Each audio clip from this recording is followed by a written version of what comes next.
In this video, we'll define something called the cost function. This will let us figure out how to fit the best possible straight line to our data. In linear regression, we have a training set like that shown here. Remember our notation, m was the number of training examples, so maybe m equals 47. And the form of our hypothesis, which we use to make predictions, is this linear function. To introduce a little bit more terminology, these theta 0 and theta 1, right, these theta i's are what are called the parameters of the model. And what we're going to do in this video is talk about how to go about choosing these two parameter values, theta 0 and theta 1. With different choices of the parameters theta 0 and theta 1, we get different hypotheses, different hypothesis functions. I know some of you will probably be already familiar with what I'm going to do on this slide, but just to review, here are a few examples. If theta 0 is 1.5 and theta 1 is 0, then the hypothesis function will look like this. Right? Because your hypothesis function will be h of x equals 1.5 plus 0 times x, which is this constant value function that's just flat at 1.5. If theta 0 equals 0, theta 1 equals 0.5, then the hypothesis will look like this. And it should pass through this point 2, 1, since you now have h of x, so really h substrate theta of x, but sometimes I'll just omit theta for brevity. So h of x would be equal to just 0.5 times x, which looks like that. And finally, if theta 0 equals 1 and theta 1 equals 0.5, then we end up with a hypothesis that looks like this. Let's see, it should pass through the 2 point like so, and this is my new h of x, or my new h subscript theta of x. All right, well, you remember I said that this is h subscript theta of x, but as a shorthand, sometimes I'll just write this as h of x. In linear regression, we have a training set, like maybe the one I plotted here. What we want to do is come up with values for the parameters theta 0 and theta 1, so that the straight line we get out of this corresponds to a straight line that somehow fits the data well, like maybe that line out there. So how do we come up with values theta 0, theta 1 that corresponds to a good fit to the data?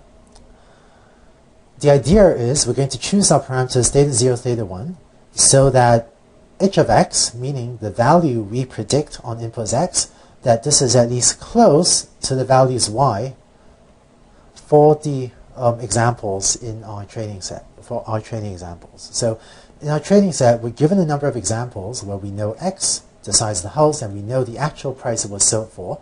So let's try to choose values for the parameters so that at least in the training set, given the x's in the training set, we make reasonably accurate predictions for the y values. Let's formalize this. So in linear regression, what we're going to do is I'm going to want to solve a minimization problem. So I'm going to write minimize over theta 0, theta 1. And I want this to be small, right? I want the difference between h of x and y to be small. And one thing I might do is try to minimize the squared difference between the output of my hypothesis and the actual price of a house. Okay? So let's fill in some details. You remember that I was using the notation xi comma yi to represent the ith training example. So what I want really is to sum over my training set, sum from I equals 1 to m, of the squared difference between, this is the prediction of my hypothesis when it is input the size of house number I, right, minus the actual price that house number I was sold for. And I want to minimize the sum over my training set, sum from I equals 1 through m, of the difference, of the squared error, squared difference between the predicted price of the house and the price that it was actually sold for. And just to remind you of your notation, m here was the size of my training set, right? So the m there is my number of training examples, right? That hash sign is the abbreviation for number of training examples. Okay, And to make some of our later math a little bit easier, I'm going to actually look at 1 over m times that. So we're going to try to minimize my average error, which is going to minimize 1 over 2m. Putting the 2, the constant 1/2 in front, it just makes some of the math a little bit easier. So minimizing 1/2 of something, right, should give you the same values for the parameters theta 0 and theta 1 as minimizing that function. And just make sure this equation is clear, right? This expression in here, h subscript theta of x, this is our usual, right? That's equal to this plus theta 1 xi. And this notation, minimize over theta 0 and theta 1, this means find me the values of theta 0 and theta 1 that causes this expression to be minimized. And this expression depends on theta 0 and theta 1. Okay? So just to recap, we're posing this problem as, find me the values of theta 0 and theta 1 so that the average, or really 1 over 2m times the sum of squared errors between my predictions on the training set minus the actual values of the houses on the training set is minimized. So this is going to be my overall objective function for linear regression. And just to rewrite this out a little bit more cleanly, what I'm going to do is, by convention, we usually define a cost function, which is going to be exactly this, that formula that I have up here.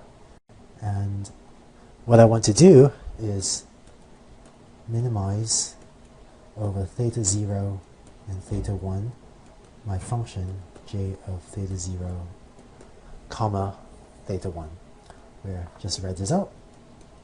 This is my cost function. So this cost function is also called the squared error function, or sometimes called the squared error cost function. And it turns out that why do we take the squares of the errors? It turns out that the squared error cost function is a reasonable choice and will work well for most problems, for most regression problems. There are other cost functions that will work pretty well, but the squared error cost function is probably the most commonly used one for regression problems. Later in this class we'll talk about alternative cost functions as well, but this choice that we just had should be a pretty reasonable thing to try for most linear regression problems. Okay, so that's the cost function. So far we've just seen a mathematical definition of this cost function, and in case this function j of theta 0 theta 1, in case this function seems a little bit abstract and you still don't have a good sense of what it's doing, in the next video, in the next couple of videos, I'm actually going to go a little bit deeper into what the cost function j is doing and try to give you better intuition about what it's computing and why we want to use it.